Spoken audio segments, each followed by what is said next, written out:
Good day, Tragic here, and welcome back to Warhammer the Adventure card game. Had a bit of a break, been out of town, but I am back in town now, so let's get on with it. One thing we have to quickly correct, this guy we exhausted, but he actually has an ability that says can only exhaust through activation. So he couldn't exhaust during the last combat period, which means our priest here takes another 2 damage. Like so. Don't you dare jump up! Okay, so let's move the marker across. The dwarf is the first player. Now, unfortunately, his combat is tapped out, so you have to find another use for this guy this turn. So he is actually going to do his aid function, which is this one here. And that actually untaps all his other guys.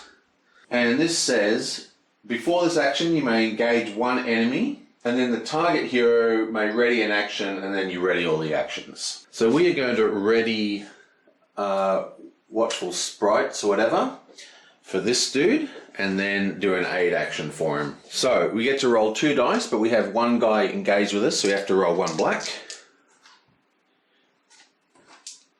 Okay. You blam. Oh, look at that. It gets a hit, but we get 2 successes through explosions. I think that's the first double explosion I've seen. And then we get a double axe, and we get an axe and a block. So that is a total of 1, 2, 3, 4, 5 hits, plus we have an attack with a shield. Now this guy only does 1 attack, so that is blocked, and then we get to apply 5 success tokens, which is total overkill, because he's completely maxed out and he can only take 2. And now it is actually his turn, and we are going to do Watchful Sprites again. Okay, so remember, we resolve it in order. So the first one, you may exhaust a non-venomous enemy engaged with you. So we exhaust this guy. Then we get to choose an enemy, and that enemy retreats. So he goes back to here, exhausted. And then we're going to power our effect with 1 success token.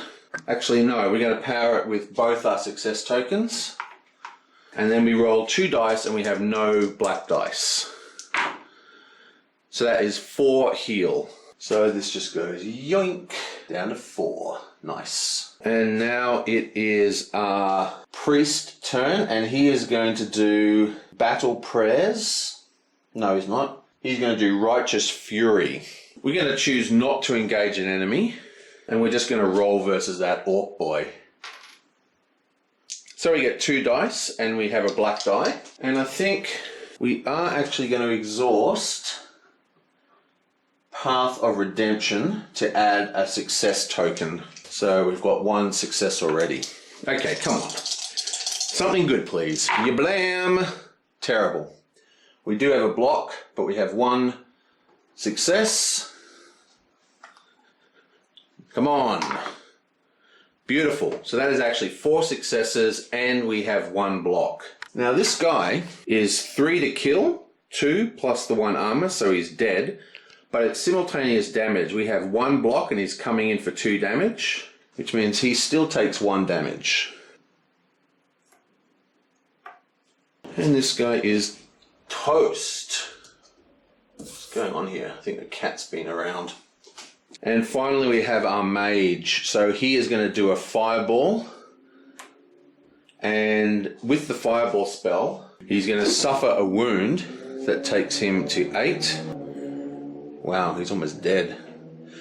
So he's going to suffer a wound, and that allows him to target multiple enemies. Now he is empowered, so we're going to use that as well. And with empowered, this is something I forgot last time. You do not actually exhaust the action card I use when using empowered.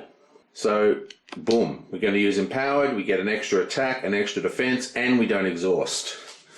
So, boom, and we're going to use both tokens. So we are already, without doing any rolling, at 3. 2 from the tokens and 1 from empowered. So we've already got 3.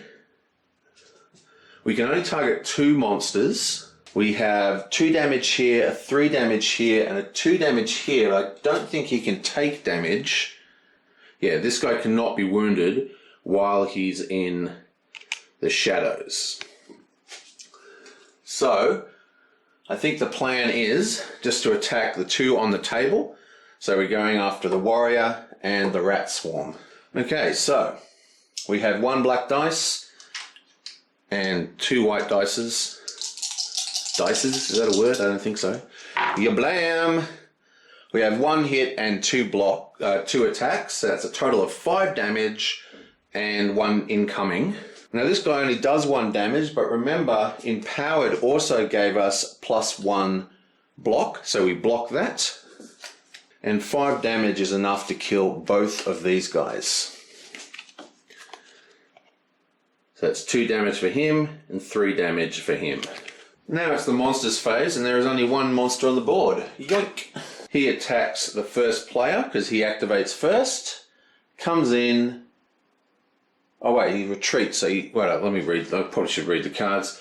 So he stays retreated, and then he does his inflict of 1 damage. Yeah, bam! And we get the all-important 7 points of damage. Now we have Grump Stump, which means at the end of the phase we actually spawn another monster. And it's the last one in the deck. Yonk. And it is a gigantic spider.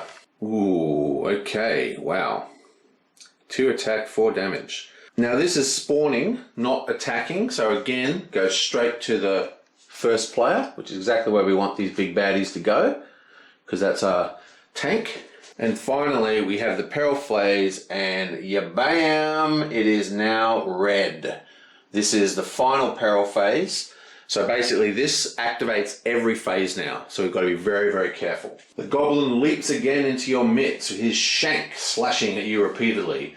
Spawn Odious Grump. If he is already in play, he recovers all health, whatever. Regardless, he activates and readies, then he activates and readies again. So he attacks twice. And here he comes. Yonk. He spawns, and even though we just had a spawn here, this is a separate phase, so the spawn resets. It's back to the first player. And he attacks and then does prey. So it's 7, 8, 9 damage. And then he activates again. Now prey makes him engage the hero with the most wounds. And through our excellent planning, that happens to be the dwarf with 9, and he takes another 2 wounds, which takes him to 11. Now here's the deal. He is going to attack the most wounded player twice every single round for the rest of the game. Even if we kill him, he just respawns. But the reward for killing him is that we get 4 progress tokens here. So now we want to power through and get the 10 tokens here. If we can kill Grump next turn and put down, a bunch of tokens on the stump, we're in a good position to win. Now, we can resolve this location and complete the game even if Stump is still alive. And that is the situation. I will see you guys next time.